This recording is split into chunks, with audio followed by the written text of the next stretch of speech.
Hey, everybody.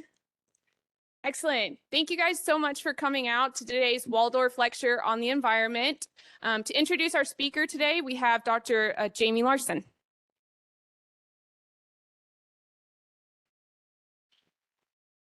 I'm not really the one you need to clap for, but it is my pleasure to introduce our speaker today. I'm so happy to see so many people here.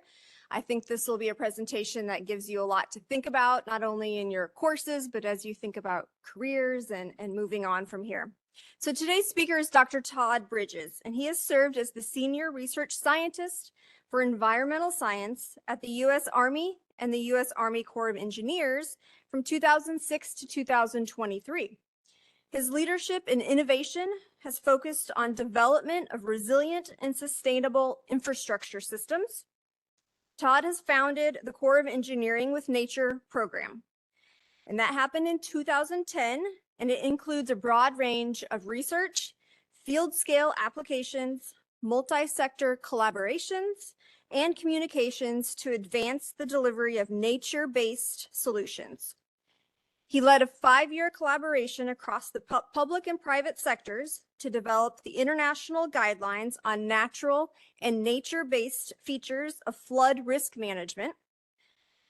Todd and the Environmental with Nature program were contributors to the 2022 White House report, Opportunities to Accelerate Nature-Based Solutions, a roadmap for climate progress, thriving nature, equity, and prosperity.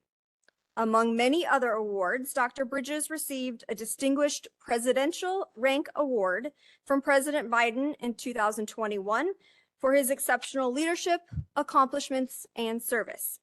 And in 2023, Todd joined the faculty of the College of Engineering at the University of Georgia. And we will try not to hold that against him, the other Bulldogs. And with that, please help me welcome Dr. Bridges.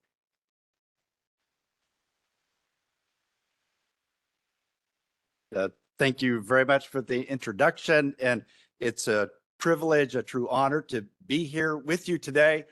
Up until very recently, I was a resident of the great state of Mississippi. In fact, lived here for 30 years. My wife and I recently, over the last few months, have moved to Georgia, as was referenced, to take on a new role, but we very much enjoyed our time in the state of Mississippi, and you'll see that reflected in a few ways in the presentation. And I look forward to talking with you today about this subject. You can read the title for yourselves, but if I had to summarize it in a very few words, I would call it our relationship with nature and how that needs to change in order to create genuine sustainability and resilience for us all in the future. I use this slide to make several points, but one of them is to demonstrate the lack of harmony between nature and human systems today. We definitely all have personal experiences occupying what I've called here the multi-hazard world. I've not represented every hazard we confront in modern civilization today on this slide, but it's a subset. And they range from natural hazards, earthquakes and storms, such as the storm that affected Mississippi on the 24th of March, and others, as well as disasters that are almost entirely of human cause or origin, like industrial disasters. But increasingly, and I would think we will see this play out in the future, the hazards we confront are a combination of these two things. Our infrastructure and our human systems are old. They have either failed or are failing, or at a minimum are out of phase with our current conditions. And when we add on to that natural hazards and climate change, we have a very bad mixture of circumstances. Now, if we consider just the weather and climate related disasters represented on this slide, just as for instance, the toll that we are paying in modern society today in the United States, NOAA tracks billion-dollar weather disasters. And since 1980, current to April 2023, but since 1980, there have been $348 billion weather disasters in the United States. 348. Those 348 events have produced $2.5 trillion in economic damages in the United States. And in addition, have killed almost 16,000 fellow citizens. This is not in the developing world. That's in the United States of America that this is happening. The question I would pose to you as you think about our role in affecting nature and our relationship with nature is, what can we do in regards to that relationship to buy down these risks, these consequences that we're experiencing in real time today? If we think about our history, and it's very important, I think if I wasn't a scientist, maybe I could have taken the history track, but it's very important for those of you in the audience who are technically minded people, maybe in STEM kind of work, to not neglect understanding the history of what it is that you're doing, what you work in. But the 20th century was very much the century of infrastructure in the United States and other places around the world. And these numbers are just a subset of what we built collectively in the United States in 100 years, roughly.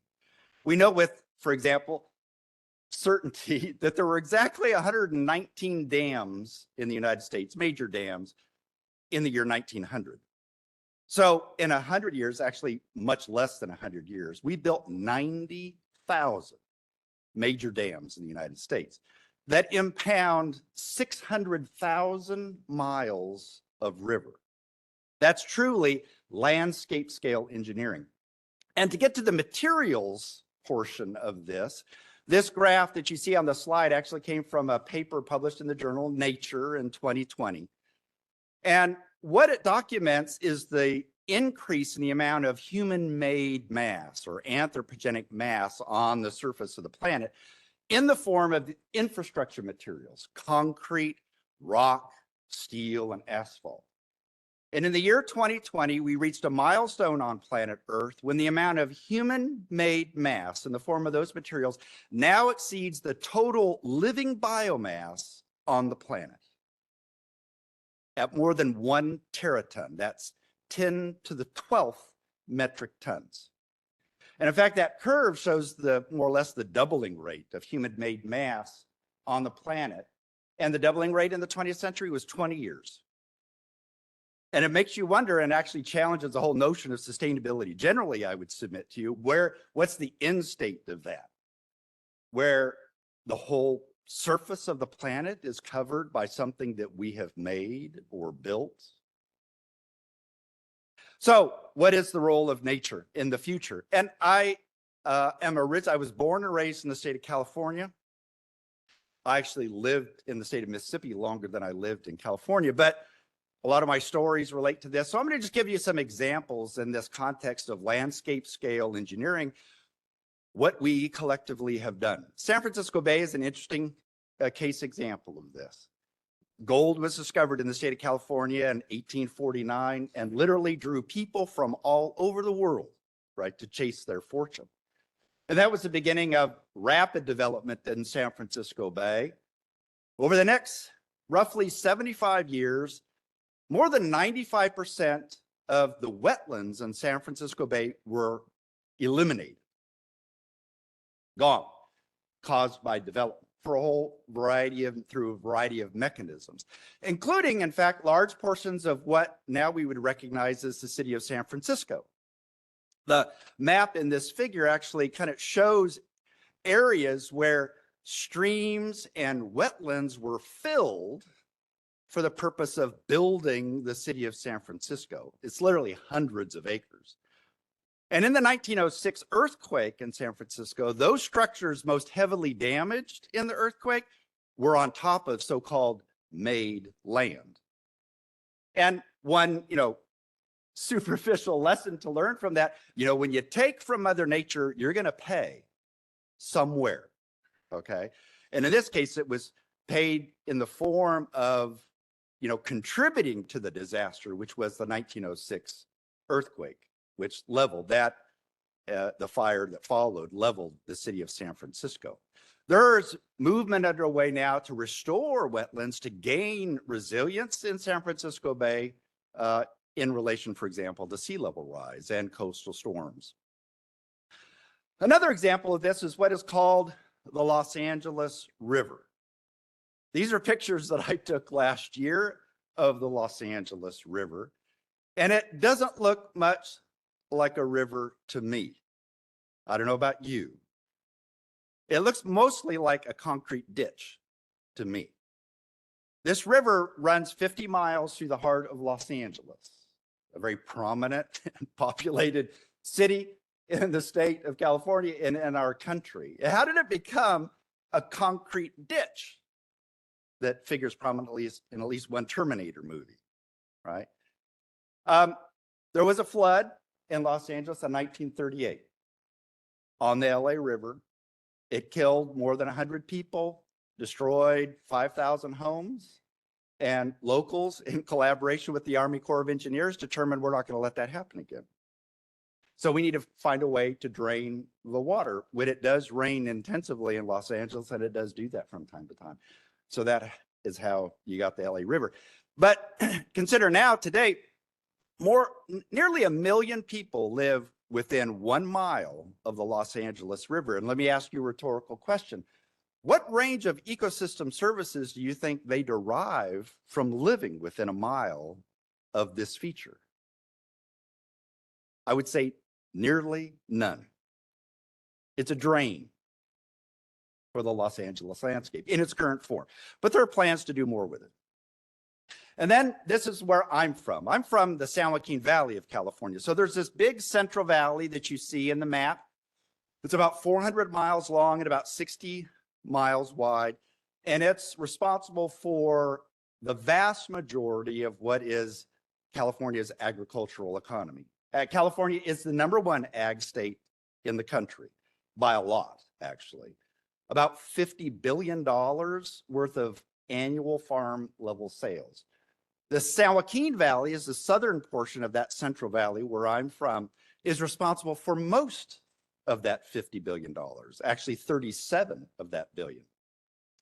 The first European who ventured into the San Joaquin Valley was a Spaniard by the name of Pedro Fages, and he ventured into this valley in the year 1772. Before that time, there's no documented white man being in that portion of the state, even though 30,000 Native Americans lived there at the time. Over about 200 years or so, that landscape was completely transformed from one that had open, free-flowing rivers and streams, vast wetlands, including the largest freshwater lake west of the Mississippi River. And you can see this on this image on the upper right. A geographer by the name of Mark Clark created this image. The idea was if a satellite was parked over California in the year 1851 and was looking down, what would it have seen? And you can see that feature, that water body in the central valley in the southern portion there. It was called Tulare Lake. And in wet years, Tulare Lake would encompass 700 square miles. But after the gold miners needed to find something else to do and to make a living, and they all converted to farming, they started diverting rivers in the form of irrigation canals. And over about the next 30 years, Tulare Lake began to shrink and shrink. Then you had a series of floods in the valley. Enter the Army Corps of Engineers that built 4 dams in the Sierra Nevadas. Those 4 dams basically represent, 4 coffin nails. Tulare Lake doesn't exist on the landscape today. It's farmed land, including the farm of including the farm of, I don't know how, let me see. Just go, okay. The farm of the richest farmer in the history of the country, a man by the name of J.G. Boswell. We'll talk some more about him briefly. Well, now she doesn't want to advance. Oh, there we go.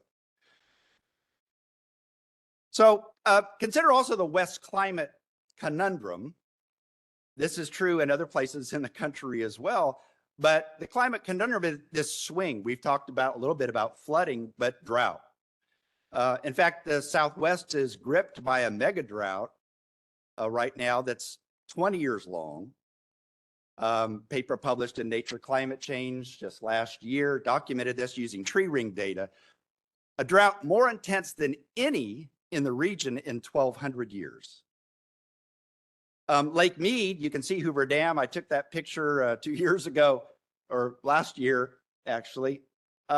Lake Mead, our largest reservoir, impounded by Hoover Dam, is now at its lowest level in its history at less than 30% of its capacity. And 40 million people rely upon that reservoir for water. Okay, so drought having a very significant impact on the West. But it's not just drought, it's also flooding at the same time. And any of you who follow the news in California understand through atmospheric rivers this winter, now California is dealing with flooding. At the same time, it's still in the midst of this mega drought. This paper was published looking at the influence of climate change on the potential occurrence or the probability of so-called mega floods. And the image that you see on the lower part of that slide is actually from a news article at the time. The winter of 1861 and 1862, there was a mega flood in the state of California. That Central Valley was largely an inland sea at the time.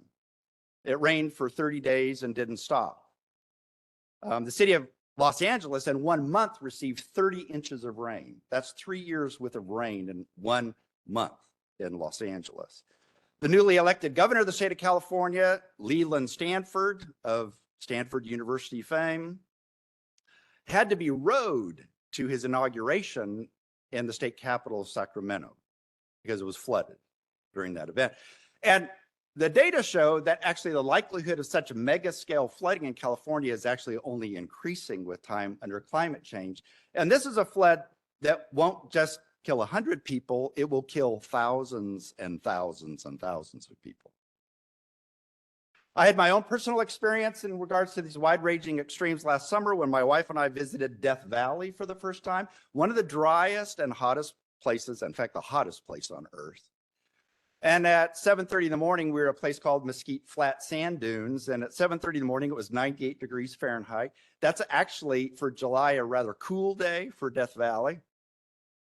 But after we left the valley, 6 days later, they had a 1,000-year rainstorm event in Death Valley, where they received 75% of their annual rainfall in 1 day, which mobilized a lot of soil and rock. And you can see these cars partially buried in the debris flows that resulted from that flooding. It trapped 1,000 people in the park. And I can tell you there are not accommodations for 1,000 people in Death Valley, right? So at the time of drought, you can still have flooding. And this is what this land looks like as of last month that I said was converted to farmland from Tulare Lake. The lake is reemerging. Under the influence just of the atmospheric rivers that have affected California this winter, this doesn't count snowmelt, which is coming in just a couple of months. So a whole system of infrastructure has been developed in the form of dams and levees and drainage ditches and irrigation ditches to maintain this landscape, a lake bed for millennia, as an agricultural landscape, and it's failing. This observation of the dissonance or the lack of concordance between current infrastructure systems and our current climate is resonating around the world in respect to drought. And what I've called here, drawing from this quote, overshot engineering. You might think of it as over-engineering. And I'm quoting this blueberry grower in the Netherlands, a very significant agricultural country. He says, "We are world champions in making land dry in the Netherlands." Why? Because 30% of their land in the Netherlands is below sea level. So for the Netherlands to actually exist as a country, they have had to figure out, and you can imagine pictures of windmills, which are essentially pumps, to pump water off of land so they can occupy it and grow food on it. But he says, we are world champions at making land dry. Now we are trying to turn that system around because we overshot. So even the Netherlands, one of the wettest places in Europe, is experiencing drought conditions which affect their economy, as well as other places around the world. Getting back to history again, and for the students in the room, I don't want to sound too paternalistic, but please read outside your field. And I would commend to you history to do this. But Cynthia Kerner is a historian at George Mason University, and she wrote this book. It's very interesting. I just stumbled across one day in a bookstore, Inventing Disaster. And she talks about the history of disaster in the United States and how important it has actually been in the development of what we might consider the U.S. culture and how we relate to nature. And this quote comes from the book. Our modern approach to disaster is rooted fundamentally in an Enlightenment-inspired confidence in humanity's ability to conquer and control nature. And she illustrates that in many ways. So we're going to pivot now to our relationship with nature and what has been called nature-based solutions. And this is my definition for it, shorthand definition. There are longer versions of this definition. But we're talking about conserving, restoring, and engineering nature for the benefit of people and nature. Examples of this in the context of coastal systems, okay? An island wetland complex that's meant to dampen storm surge and waves. An inland flood risk management system in the form of restored floodplains that actually store flood water, okay? Surface heat reduction, trees in cities to reduce the heat island effect. Drought and wildfire resilience by restoring natural native ecosystems, right, which are more tolerant to wildfire. Water resilience in the form of wetlands that can absorb excess nutrients, climate change mitigation, ecosystems that store carbon, which must be part of our long-term solution and strategy with respect to climate change. These ideas, nature-based solutions, have a long history that goes back really millennia. I'm just referring to it here in the modern context. And H.T. Odum at the University of Florida, his brother Gene Odum at the University of Georgia, right? And ecological engineering, a practice and an academic field that continues to this day. In 1962, the term was coined. Or if you're an architect or designer or a landscape architect, Ian McHarg is a dude you will know, you know, and his seminal book published in 1969, Design with Nature. Okay, these practices are quite natural to landscape architects. Flash forward to 2021, the United States passed a major piece of legislation and investment in the form of the Infrastructure Investment and Jobs Act, or the Bipartisan Infrastructure Law, where over $1 trillion was invested in a whole range of projects, including billions and billions of dollars in what this act called natural infrastructure. I did my own word search of the legislation. In fact, that term natural infrastructure is used 17 times in that bill. And billions of dollars were allocated to a whole range of federal agencies to promote and to implement natural infrastructure. This report was mentioned in my introduction. This is the report as it appears on the right. You can download it from the White House website. But the title of the executive order was Strengthening the Nation's Forests, Communities, and Local Economies. But section 4 of this executive order was titled Deploying Nature-Based Solutions to Tackle Climate Change and Enhance Resilience. And the president laid out a whole series of activities that the administration was committing itself to make that happen, including preparing and issuing this report, which was published in November. And in fact, the administration carried in to the COP this fall. And if you're interested in this topic, I would encourage you to look at that and how commitments are being made across the federal government in this space. So this brings me to the Corps of Engineers Engineering with Nature program, which we started in 2010. Before the term nature-based solutions was invented, but that's basically what this program is about. And that's, you can read for yourself the operational definition that we had, basically trying to align natural and engineering systems together, basically to create nature-based solutions. And a whole range of things which you've already heard that we were involved and have been and continue to be involved in implementing as a part of pursuing this in the Corps of Engineers, an agency of 35,000 plus employees that oversee more than $250 billion worth of water infrastructure in the United States. But we have a whole range of partners in other agencies and organizations in the United States and around the world. So just to highlight a couple of points from leadership within the Corps of Engineers, including Mr.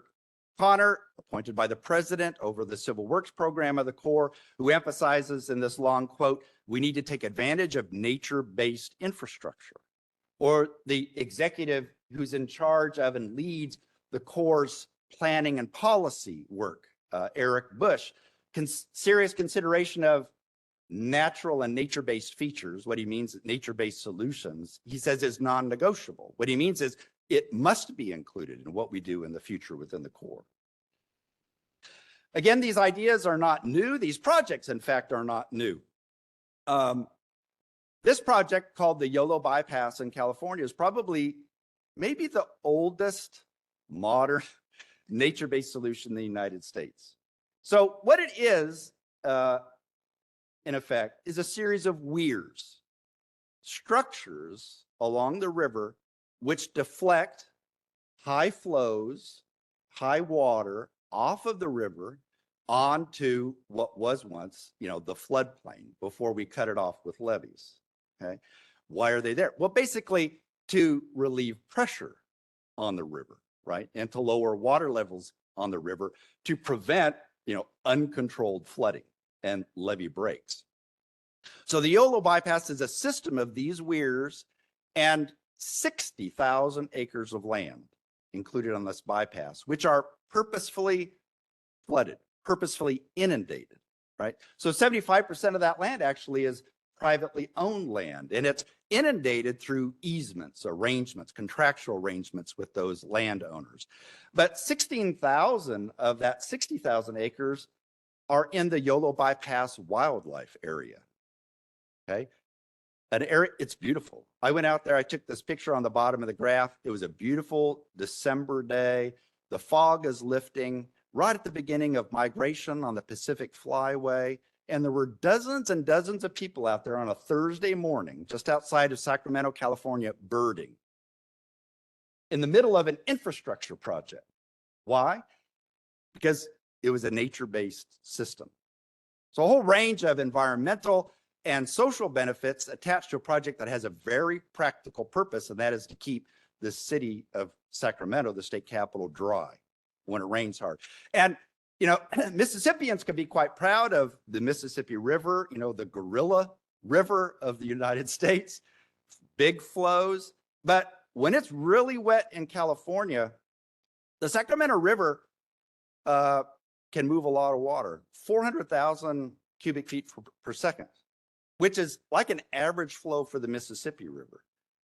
So it's a very big river, but at dry times of the year, in Sacramento, it might be 2,000 CFS. So big swings.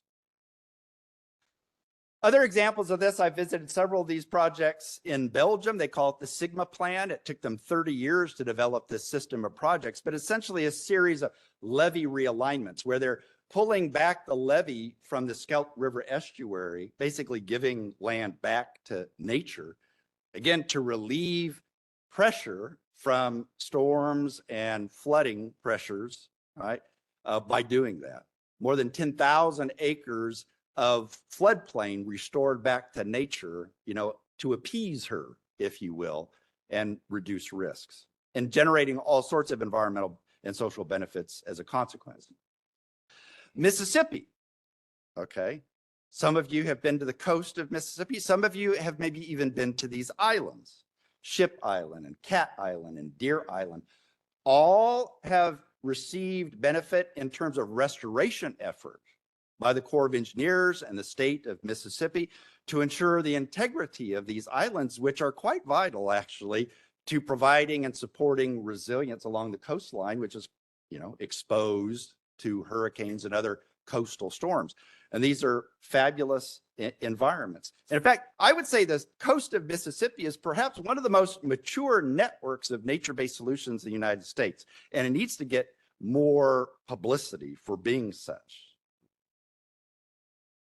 Military installations. We own, the Department of Defense owns about 5,000 facilities or installations in the United States and around the world that occupy 25 million acres of land and water. And the Department of Defense recognizes that not only built, but also natural infrastructure is going to be critical to providing resilience to those facilities. In some cases, many cities, and in some cases, not many at all, right? They just exist behind wire. And so these systems are vulnerable, and much has been written about their use and nature-based solutions in this context. Other examples of these kinds of projects, I spent some time in Phoenix last year, and in a small community in the greater megalopolis of Phoenix is a place called Gilbert, Arizona. And more than 20 years ago, a city engineer caught the fire for nature-based solutions, again, before it had a term. He went and took a course at Arizona State and got inspired. He said, I think we can do this. The city of Gilbert, Arizona bought 100 acres of ag land and built a park. And in that park were 7 constructed ponds that receive 100% wastewater from the city's wastewater treatment plant, up to 10 million gallons a day. And the purpose of these ponds is to infiltrate groundwater. And as you might know, there are strains and stresses in the greater Phoenix area and many places in the West over water availability. And by all accounts, the data, they have raised the groundwater table below this portion, below this park, by tens of meters in 20 years through this. And it's a beautiful space. I've said before, as based on my observation from being there that day, the biggest challenge they have is the parking lot is too small for this park, based on the people who were there enjoying the setting and the wildlife. And there are nature-based solutions that really have nothing to do with hazard per se. In this particular case, the New Orleans district of the Army Corps of Engineers used sediment from the navigation channel in the Atchafalaya River in Louisiana in partnership with the river to build an island in the middle of the river. And in that upper middle photograph, you can see those 2 circular features. Those are sediment deposits made by a dredge. So we supplied, that is, the Corps supplied the sediment, and the river fashioned that feature you see just downstream in the form of an 85-acre island. We supplied the material, the island was built by the river, okay? And when that island developed, it changed the hydrology sufficiently that that portion of the navigation channel now processes, moves sediment more efficiently than it did before. So the Corps saves on average about $4 million a year in less dredging demands at that spot. All at the benefit of the environment and the native plants that colonize that site and the fauna that accompanied them. That project's won several awards as an example of a nature-based solutions in the context of navigation infrastructure. Another book, if you're interested in this topic, that directly relates to water, written by Erica Geis, called Water Always Wins. And she documents these kinds of approaches in the context of nature used for water infrastructure in places around the world. And she uses this term that has been used by others about the slow water movement.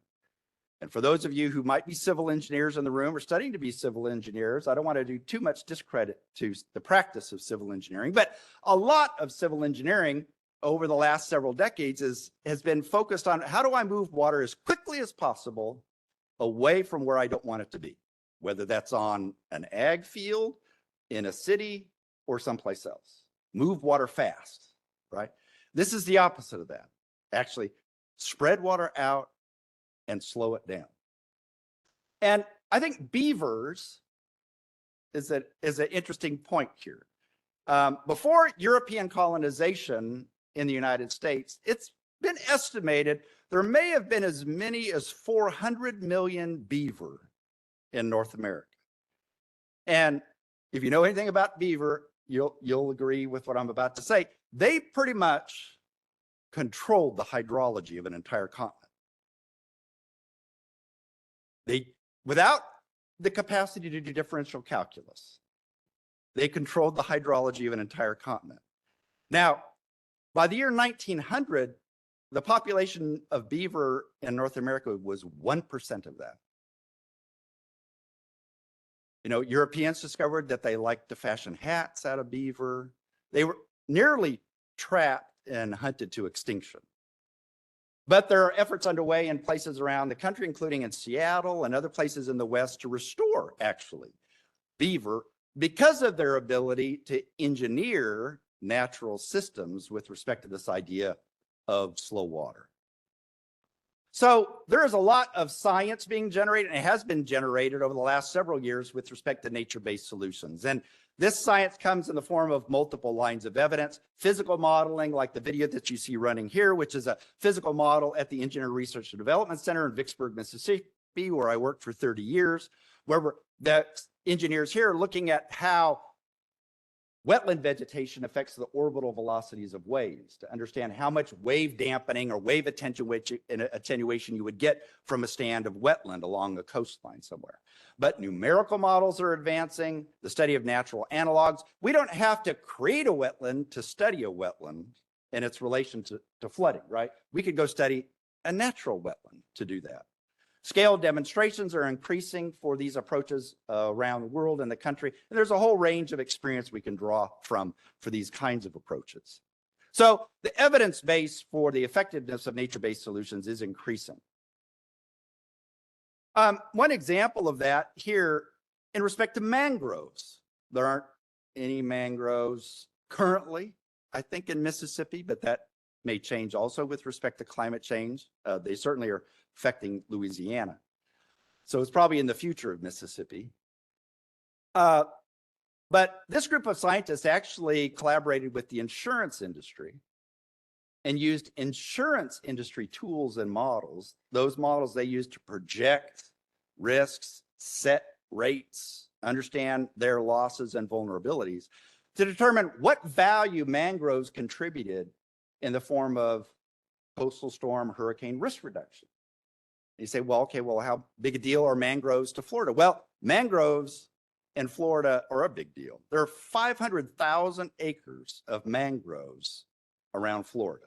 And that number is probably going to increase. Again, with climate change, they'll be migrating north. But their data show that basically mangrove forests are responsible for producing billions of dollars worth of value for Florida in what we would call avoided or averted flood damages. One example of this is Hurricane Irma, which they analyzed. Their analysis led to the conclusion that mangroves were responsible for avoiding or preventing $1.5 billion of flood damages in that one storm. So what's the key to progress in respect to nature-based solutions? Well, we need to be deliberate about creating space and partnerships to innovate and how we develop infrastructure systems.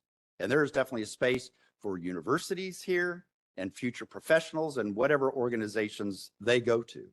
And there are many examples I could cite. Engineering with Nature as a program within the Corps has been trying to facilitate these kinds of partnerships around the country, including in coastal New Jersey, where over several years, enough trust and collaboration was developed among these organizations to build really first of their kind nature-based solutions in New Jersey.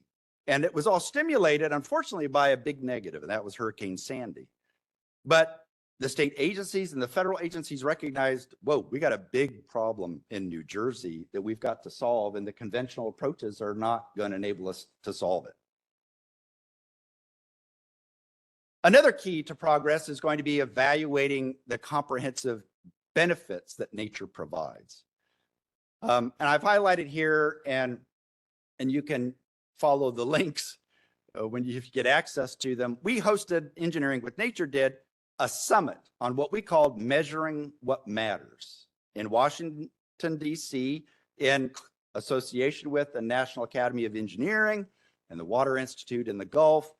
And we brought in people from many organizations around the country and leadership in the United States to focus on this. How do we do a better job of capturing the full array of benefits that these more integrated solutions that draw nature into a part of the solution as a part of our benefit cost analysis, if you will, our decision-making processes that form how we make investments in the public sector.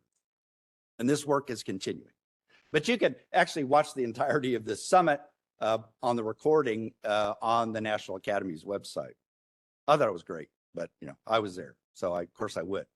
This was also referenced in the introduction. Over 5 years, the Engineering with Nature program collaborated with more than 70 organizations around the world, more than 130 authors and contributors to produce a 1,000-page technical guide on how to use nature-based solutions for coastal and riverine flooding. But I hasten always to add, 1,000 pages does not answer every question about every context. But I said, I think 1,000 pages is a good start. When you can draw from the collective experience of experts from a dozen countries working in this field around the world. Also available on the website. Designers and landscape architects are, I think, critical to progress in this space. We have to widen our point of view about what infrastructure is and what value streams can be produced by it. And so in the Engineering with Nature program, we've brought landscape architects from universities and in private practice together with project teams and the Corps of Engineers and let them work together to re-envision what projects that seem very, maybe even boring at first glance, what they could be by engaging communities where those projects are. Instead of putting up a fence and hanging a sign that says keep out on it, which would be more standard practice. And then we get to education and research and application. So the Engineering with Nature program and the Corps partnered with the University of Georgia to stand up what we call the Network for Engineering with Nature. This is an open fellowship, if you will, okay, of organizations interested in working together, investing their sweat equity to advance the practice of nature-based solutions. And you can see logos from the partners that are working in this space. We just had a great strategic planning meeting of these partners in Washington, D.C. this past winter. Great things are going to be happening. And maybe Mississippi State will want to join the network. And we need to stimulate conversation in a whole range of communities, technical and otherwise, right? This is not just the domain of engineers because it's called Engineering with Nature. You could be in policy or law or in economics or in environmental science or in one of the humanities, including the arts. And I would make a plea to you to spark conversation within your community about what nature is, what our relationship to it is, how we can integrate nature more into what we consider human systems. And we've done and used a variety of means to do this, including some books that we've published that you can access online, and maybe we have hard copies with us, our website.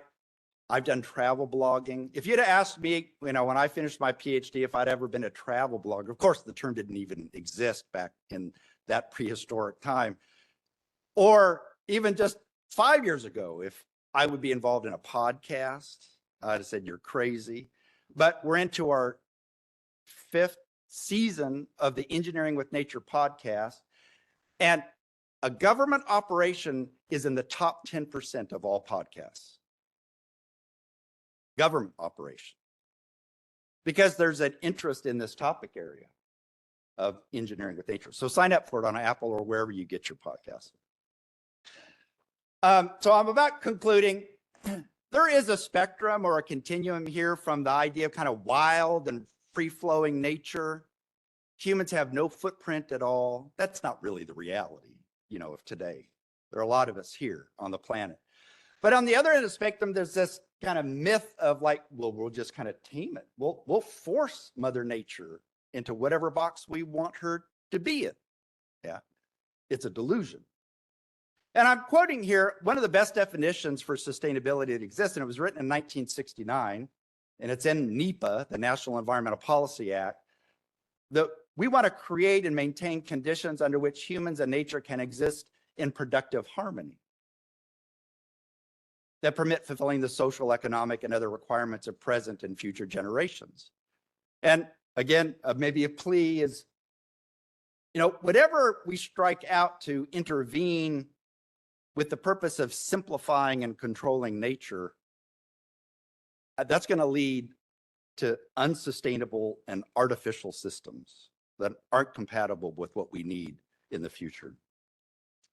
Okay, a story now from my new home state of Georgia. So just outside of Savannah, Georgia, there's a place called Tybee Island, and there's a lighthouse there, and I visited there just a couple of years ago. James Oglethorpe and his company founded the colony of Georgia in 1733. And in 1736, Oglethorpe directed the construction of this lighthouse, and it was built, and it was 90 feet tall. It was probably the tallest human structure in the continent at the time. Well, it fell in a storm in 1741. So a second lighthouse was ordered to be built by Oglethorpe, and it was built in 1742, and it was 94 feet tall. They probably thought they learned something. Oglethorpe actually called it much the best building of that kind in America. And like its predecessor, it fell in a storm in 1768. Okay, so now those who were still around to remember all of this, right, they scratched their heads, they came up with a different strategy, and they moved the site of construction behind the natural dune field instead of in front of it. Okay, and that's where the lighthouse is today. And it was built in 1773, and it stands today. The colonists learned we got to give space to nature, right? And be cognizant of and use the structures and processes that she provides when we build our own systems. So some final thoughts on the second to the last slide. So nature-based solutions, they provide a buffer against nature's unruliness. And we need to think of them in those terms, how we develop multi-layered systems to do that. They are necessary, nature-based solutions. They are a necessary component of building lasting resilience. Their strength is in their flexibility and adaptability. Concrete is rather inflexible, right, as a material. And they also provide a means for diversifying and sustaining value for communities. And now for the last slide, another Mississippi story. I've told this one before. Many of you are probably aware of, those of you who aren't, Walter Anderson was a Mississippi artist and writer. He was born in 1903, spent most of his life on the Gulf Coast of Mississippi, and Ocean Springs, Mississippi was his home of long standing. Where today there's a museum to his art, which I've enjoyed visiting multiple times. It's a fabulous space, and I would encourage you to visit it if you're over there. And his art really is great. Some of it's in the Smithsonian, somebody for whom Mississippi should be proud. The dominant subject of Anderson's art was nature, in fact, which was a place he preferred to be, where he found purpose and peace of mind, which he needed. And over his life, Anderson spent months of time alone on an uninhabited barrier island called Horn Island off the coast of Ocean Springs, about 8 miles off the coast, and he rowed himself out there. And he spent lots of time, weeks during each of his visits, observing, renewing his spirit, drawing and painting pictures like the one you see on the bottom of this figure, which is a painting of Horn Island.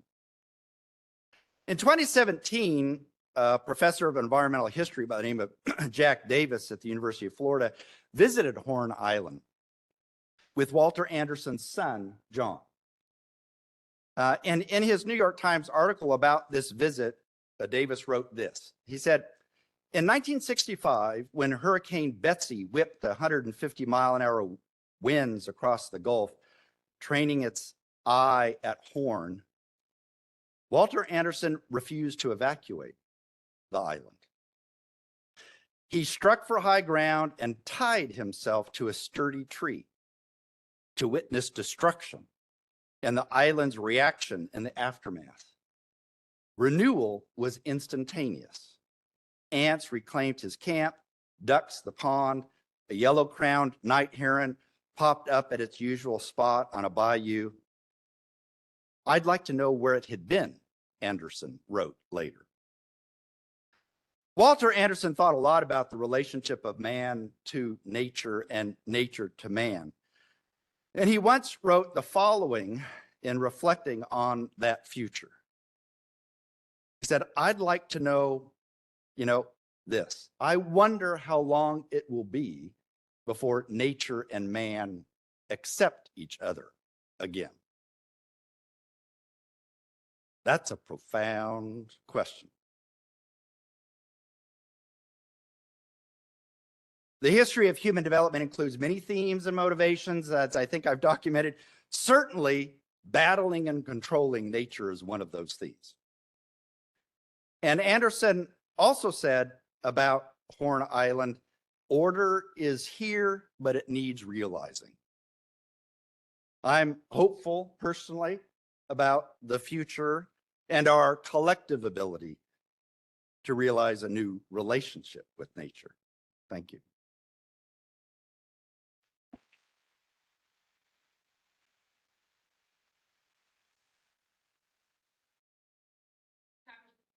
For Dr. Bridges.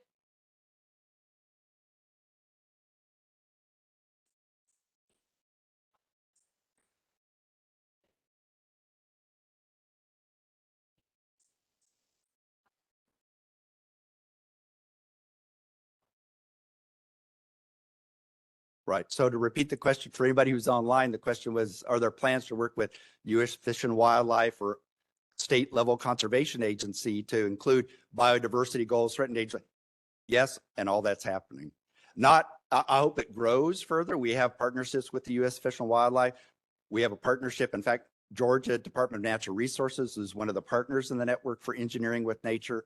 The work in progress in New Jersey was in cooperation with the State Department of Environmental Protection, and species is one of it. One of the terms those of you who are tuned to this subject may have heard is so-called nature positive action.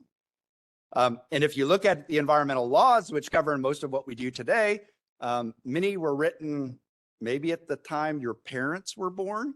They're over 50 years old. And the rule that dominates those approaches and regulations is basically do no harm. They say little about doing good. It's mostly about prohibiting. Don't do this, don't do that. Not about value creation. And so nature-based solutions, I think, is a natural marriage with conservation. We just had an off-site retreat at the University of Georgia, the Institute for Resilient Infrastructure Systems. And one of our partners, on campus is the conservation ecologists, that are particularly attuned to that. So there's tons of potential in that regard.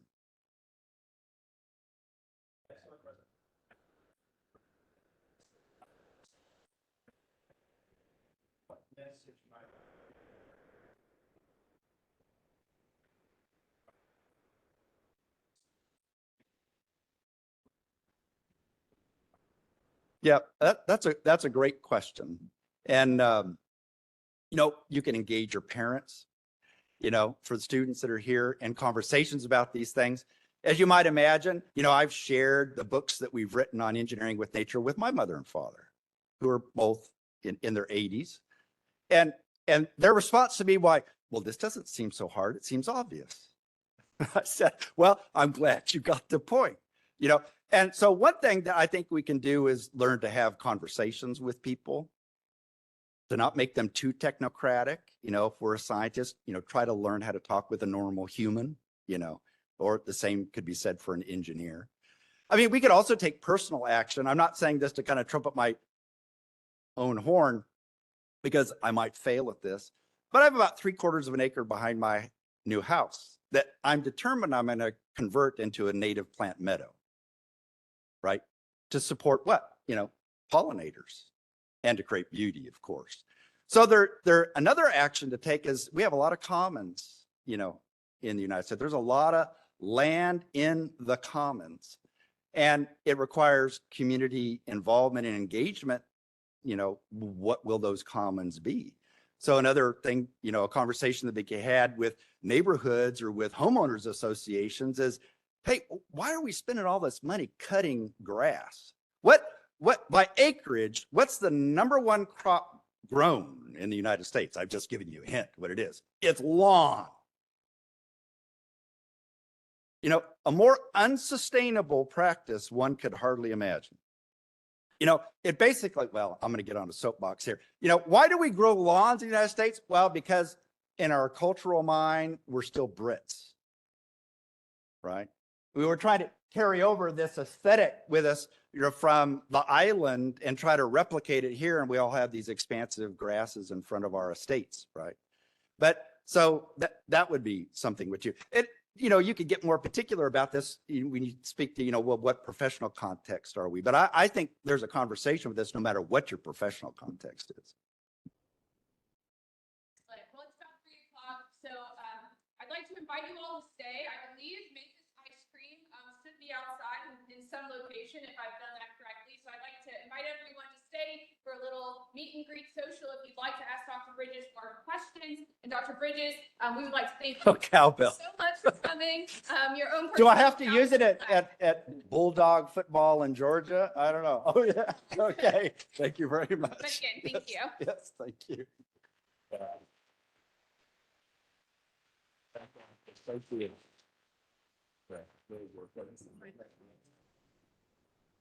Yeah, that's great. I think we might have had a few questions in the chat, but I might just go through and find them and then respond or take your response. Sure. I mean, my hope, you know, is from conversation we had with Isaac Howard and such. I mean, I'm not, you know, I'm kind of, he said, I've just been so to begin about.